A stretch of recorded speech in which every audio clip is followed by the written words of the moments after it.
विषय पर हमें कुछ मालूम नहीं है। गौशाला अध्यक्ष से मालूम कीजिए। साथ ही जब सुदर्शन संवाददाता ने गौशाला के कितने खाते हैं ये जानकारी लेनी चाहिए, तो बताया गया कि 2 खाते हैं। एक एसबीआई बैंक में है जिसमें कि अनुदान जो राशि आती है, वहीं इस मुख्य खाते में की बात करें तो इस मुख्य खाते में ही वो राशि जो है वो जमा होती है। और दूसरा खाता 12 नागरिक सहकारी बैंक लिमिटेड छबड़ा में है, जिसका नाम किस नाम से है वो बताया उन्होंने उचित नहीं समझा, किंतु सूत्रों से ये ज्ञात किया तो मामला कुछ और अलग निकलकर सामने आया। अब गौर करने वाली बात यह है कि जब कोषाध्यक्ष 2 खाते अलग अलग बैंक में बताते हैं तो 2 अलग अलग बैंक में हो सकते हैं, किंतु नाम तो एक रहेगा।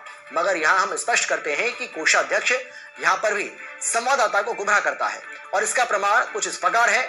यहाँ एक ही बैंक में 2 खाते अलग अलग नाम से देखे जाते हैं, जो कि भ्रष्टाचार को और उसके षड्यंत्र को स्पष्ट करता है।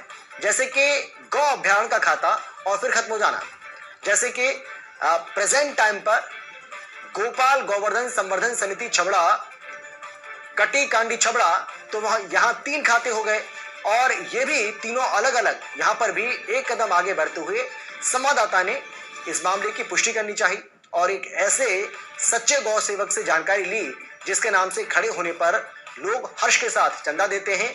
और व्यक्ति रोशन कालरा है, यानी कि जिस व्यक्ति का नाम है वो है रोशन कालरा, जो कि रात को 3 बजे उठकर सड़क पर पहले रोड को ढोता है और फिर गौ माता के लिए प्रतिदिन सुबह 4 बजे लोगों के सहयोग से बाजारों में चारा डालता है और पानी की टंकी भरता है। उससे जानकारी लेनी चाहिए।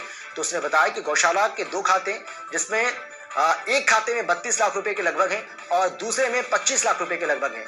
अब इन खातों की अगर हम बात करते हैं तो कहानी जो नजर आती है वो ये है कि 2 फर्जी खाते तो नहीं है, जैसा कि गोपाल गौरक्षण समिति और हिंदू सुरक्षा दल राठौर समाज छबड़ा, यह एक जांच का विषय बड़ा है।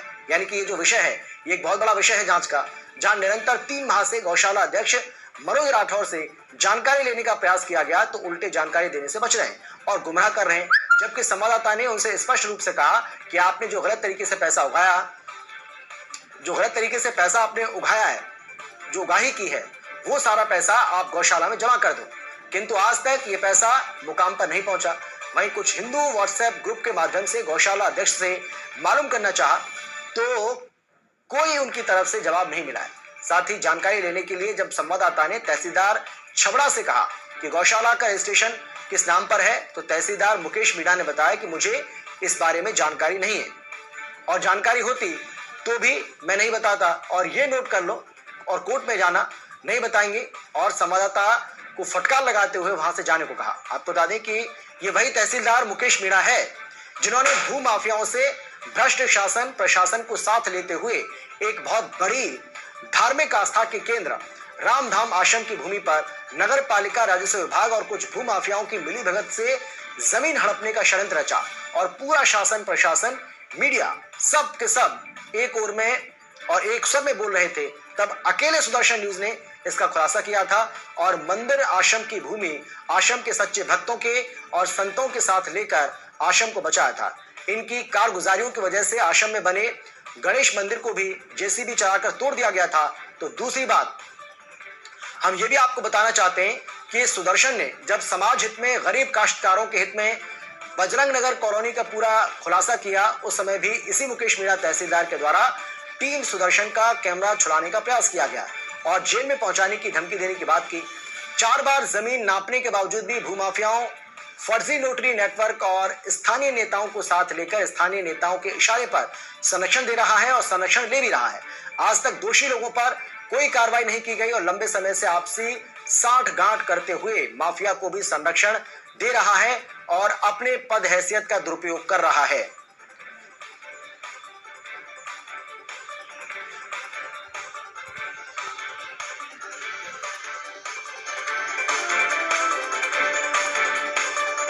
तो ये पूरा मामला हमने आपको बता दिया है कि आखिर ये पूरा मामला है क्या, लेकिन अब सवाल ही है कि आखिर स्थानीय प्रशासन इस पूरे मामले पर क्या संज्ञान लेता है और किस तरीके से इस पूरे मामले में कार्रवाई की जाती है, इसके लिए इंतजार करते हैं।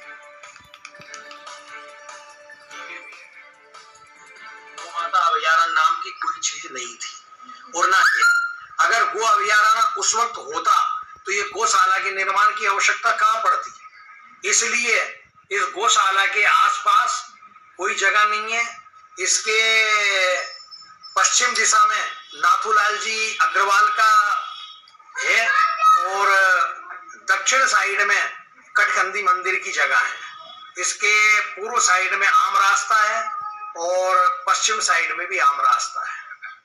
इसके अलावा गो अभयारण्य नाम का कोई हम नहीं कह सकते हैं।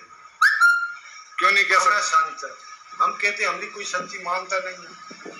संतों की तो सही मानी जाती है महाराज जी। अरे वो मानी जाती है, मानो पड़ोसी जो कहता है तो लोग बाग उसमें ऐतराज मानते हैं। हम सच्ची भी कहेंगे जब भी ऐतराज मानेंगे या कहेंगे जी महाराज बुराई के बच्चे 2 दिन में चेक करो क्या क्या